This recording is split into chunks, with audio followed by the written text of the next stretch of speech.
बिस्मिल्लाहिर्रहमानिर्रहीम हामिदन व मुसल्लियन अम्मा बाद। सामईन किराम व नाज़रीन इज़ाम, आप अहकाम व मसाइल से मुताल्लिक़ क्लिप सुन रहे हैं। एक सवाल है जो बहुत सारे लोगों ने किया है और बहुत सारे लोग किया करते हैं, और अगर ये कहा जाए कि आम सा सवाल है, बहुत सारे लोगों के ज़हन व दिमाग में ये बात होती है, अगर वो इजहार न करें।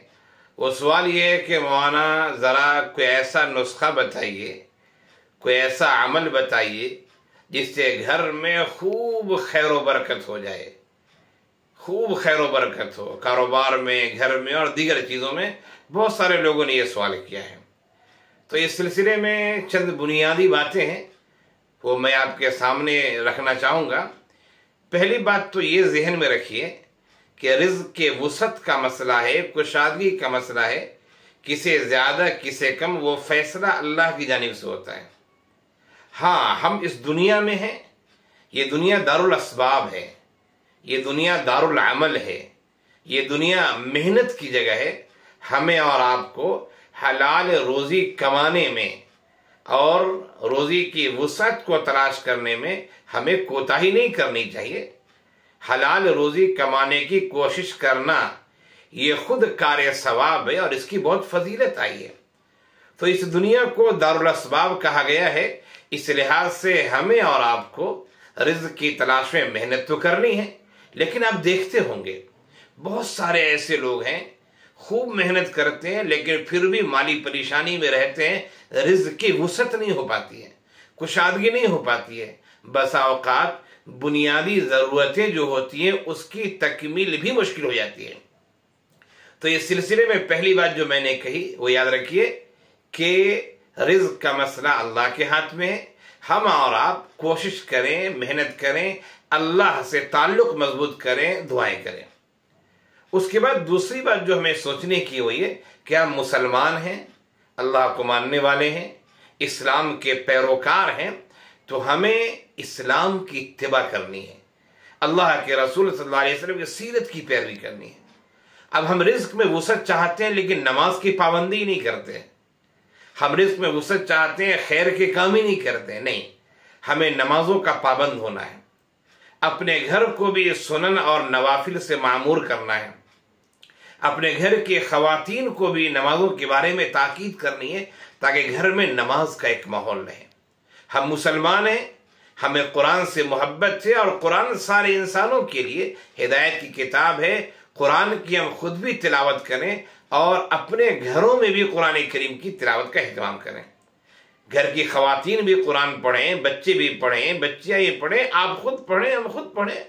अपने घरों को नमाजों से मामूर करें, अपने घरों को कुरान की तिलावत से मामूर करें। नमाजों के बारे में याद रखिए कि नमाज मर्द के लिए जमात से है, तो मर्द तो मस्जिद में जाकर जमात से नमाज पढ़ेगा, लेकिन सुन्नत और नवाफिल का एहतमाम घरों में करें ताकि उसकी वजह से बरकत होगी।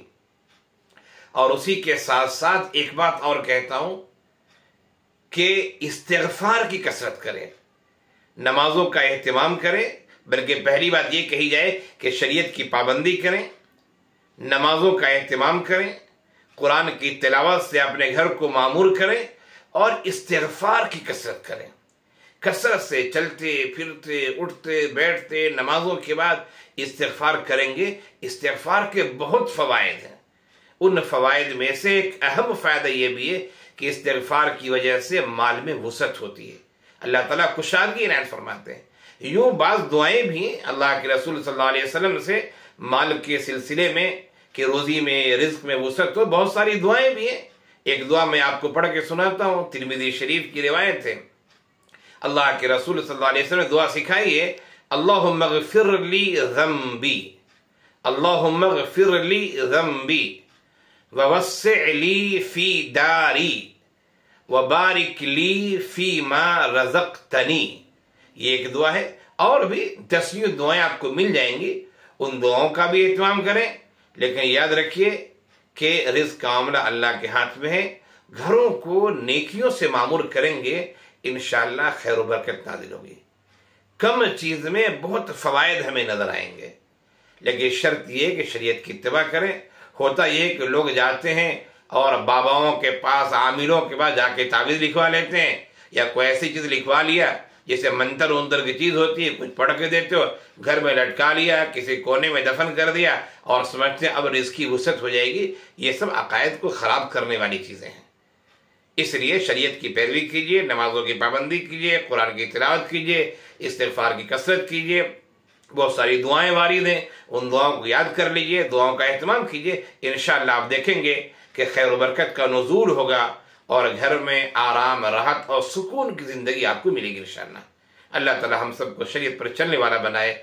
आमीन या रब्बल आलमीन।